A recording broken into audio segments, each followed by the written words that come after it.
Hello everyone, and welcome to Unreal Stories, where the unbelievable becomes real. Imagine a small accident in a modest laboratory that changed not only the history of medicine, but the destiny of humankind. On a chilly morning in September 1928, a Scottish doctor and researcher named Alexander Fleming was working at St. Mary's Hospital in London. He was studying a dangerous bacterium called Staphylococcus, which at the time caused countless deaths.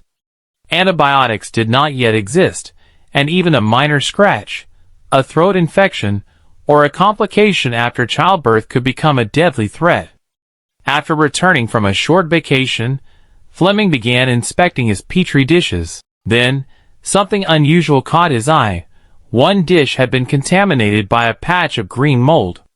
Normally, this meant the experiment was ruined. But this time, Fleming noticed something extraordinary.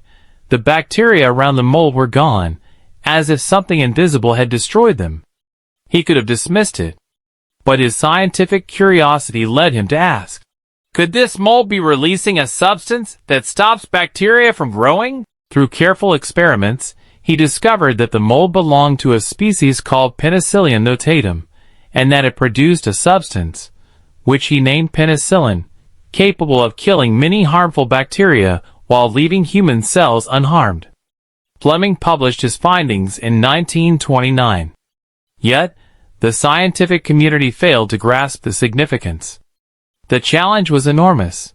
No one knew how to extract and purify penicillin in a stable, usable form, let alone produce it on a large scale. For years, the discovery remained a scientific curiosity, not a treatment. But in the late 1930s, a team at Oxford University, led by Howard Florey, Ernst Chain, and Norman Heatley, picked up Fleming's research. With limited resources, and even using makeshift ceramic vessels to grow the mold, they managed to isolate penicillin and test it first on animals, then on humans. When World War II broke out, penicillin quickly became a military necessity. Governments partnered with pharmaceutical companies in Britain and the United States to mass-produce the drug. By D-Day in 1944, penicillin was widely available for the Allied forces, saving the lives of countless soldiers wounded in battle. After the war, penicillin became available to civilians and transformed medicine forever. Childbirth, surgery, and even minor infections were no longer death sentences. The antibiotic era had begun, an era that has saved millions of lives and continues to do so today. This story holds a timeless lesson. Sometimes, history is not shaped by grand designs or deliberate plans, but by small accidents, and by the eyes of those curious enough to recognize their hidden value.